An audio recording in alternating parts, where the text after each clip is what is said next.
चलिए आज के इस एक्सप्लेनर में सीधे मुद्दे पर आते हैं। मनोविज्ञान की दुनिया का एक ऐसा सिद्धांत जिसने तहलका मचा दिया था, जीन पियाजे का संज्ञानात्मक विकास का सिद्धांत। मतलब इंसान का दिमाग, खासकर एक छोटे बच्चे का दिमाग, आखिर दुनिया को समझता कैसे है। ये सिद्धांत ना हमारे लिए एक मास्टर की तरह काम करता है। तो आज हम इस पूरे टॉपिक को 5 हिस्सों में डिकोड करेंगे। सबसे पहले विकास और संज्ञान का असली मतलब, फिर स्कीमा और अनुकूलन जैसे कुछ बहुत ही दिलचस्प कॉन्सेप्ट्स। इसके बाद पियाजे की बताई गई 4 अवस्थाओं को देखेंगे और अंत में थोड़ी बहुत आलोचनाओं पर भी नजर डालेंगे ताकि पूरे पिक्चर क्लियर हो सके। तो चलिए सबसे पहले बात करते हैं हमारे पहले टॉपिक की, विकास और संज्ञान। देखिए, पियाजे का एक बहुत ही फेमस कोट है कि बच्चे ज्ञान को सिर्फ चुपचाप बैठकर एब्जॉर्ब नहीं करते।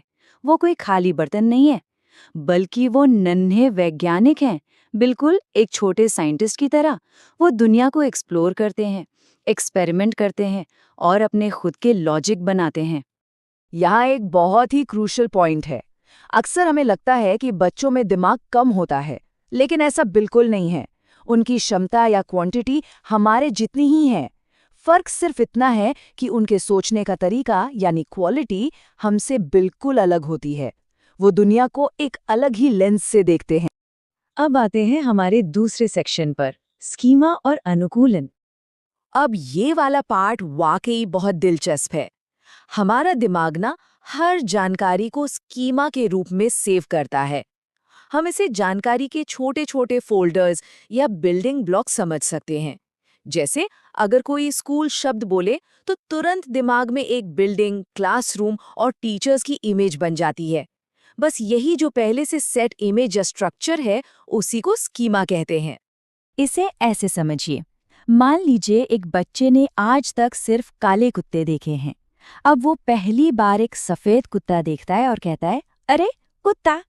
उसने अपने पुराने स्कीमा में बस एक नई जानकारी जोड़ दी। इसे कहते हैं आत्मसातकरण। लेकिन क्या हो अगर वो एक बिल्ली को देखे? वो भौंकने के बजाय म्याऊं करती है। अब उसे अपना पुराना फोल्डर बदलना पड़ेगा और एक नया फोल्डर बनाना पड़ेगा कि भाई 4 पैरों वाला हर जानवर कुत्ता नहीं होता। इस बदलाव को हम समायोजन कहते हैं।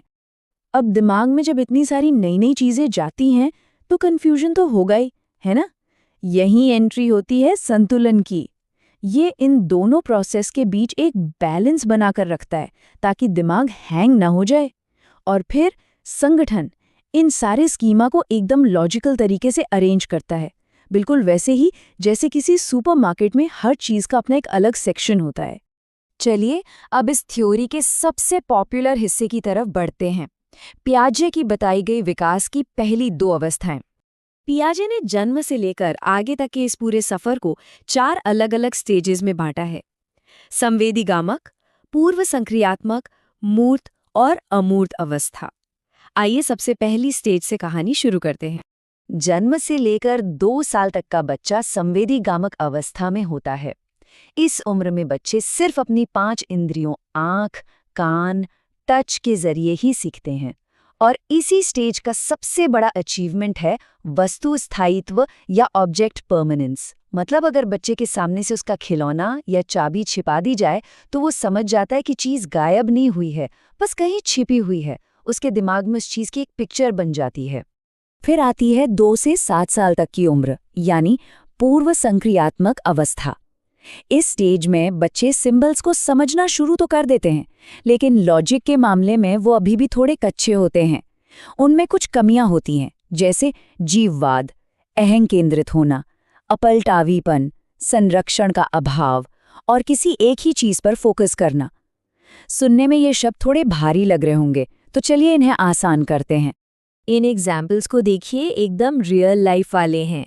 अगर बच्चा गिर जाए और फिर जमीन को पीटने लगे कि जमीन गंदी है, तो ये जीववाद है, यानी वो बेजान चीज को भी जिंदा मान रहा है। और अगर उसे अपनी फेवरेट आइसक्रीम पसंद है तो वो सोचेगा कि पूरी दुनिया को वही खानी चाहिए। इसे कहते हैं अहं केंद्रित होना। सबसे मजेदार है संरक्षण का अभाव और करेंसी का कॉन्सेप्ट। एक बच्चे को अगर एक बड़ा नोट दिया जाए और कुछ सिक्कों का ढेर दिया जाए, वो पक्का सिक्कों का ढेर ही चुनेगा? या फिर एक चौड़े ग्लास के बजाय लंबे ग्लास में जूस मांगेगा, क्योंकि उसे लगता है कि जो चीज़ लंबी या ज्यादा दिख रही है वही असल में ज्यादा है। अब हम तीसरे और चौथे स्टेज की ओर रुख करते हैं, मूर्त और अमूर्त सोच। यहीं पर बचपन के वो सारे लॉजिकल एरर्स दूर होने लगते हैं। 7 से 11 साल के बीच आती है मूर्त संक्रियात्मक अवस्था। अब बच्चा लॉजिकल होने लगता है, उसे समझ आ जाता है कि पानी को चाहे चौड़े बर्तन में डालो या लंबे ग्लास में, क्वांटिटी सेम ही रहेगी। लेकिन एक कैच है, वो लॉजिक सिर्फ उन चीजों पर लगा सकता है जिन्हें वो अपनी आंखों से देख सकता है या छू सकता है, यानी सिर्फ मूर्त या फिजिकल चीजों पर। और ये बड़ी ही शानदार तरह से दर्शाता है कि बच्चे का दिमाग कैसे शिफ्ट होता है। इस मूर्त अवस्था में बच्चा आगनात्मक तर्क यूज करता है। पहले वो ढेरों पेड़ देखेगा, फिर समझेगा कि अच्छा, पेड़ ऐसे खाना बनाते हैं। लेकिन इसके बाद जब वो अगली यानी अमूर्त अवस्था में जाता है, तब वो निगमनात्मक तर्क करने लगता है।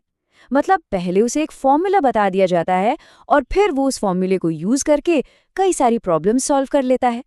और यही है हमारी आखिरी स्टेज, अमूर्त संक्रियात्मक अवस्था, जो 11 साल से शुरू होकर आगे तक चलती है। ये कॉग्निशन का एकदम पीक है।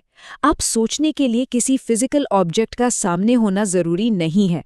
बच्चा हवा में, मतलब अपने दिमाग में इमेजिनेशन के जरिए सबसे कॉम्प्लेक्स साइंटिफिक या मैथमेटिकल प्रॉब्लम्स को बिना किसी फिजिकल लिमिटेशन के सॉल्व कर सकता है। चलिए अब सिक्के का दूसरा पहलू भी देख लेते हैं, हमारा आखिरी सेक्शन, सिद्धांत की आलोचनाएं। देखिए, पियाजे का काम नो डाउट बहुत ही रेवोल्यूशनरी था, लेकिन कई एक्सपर्ट्स मानते हैं कि उन्होंने स्टेजेस को कुछ ज़्यादा ही स्ट्रिक्ट बना दिया।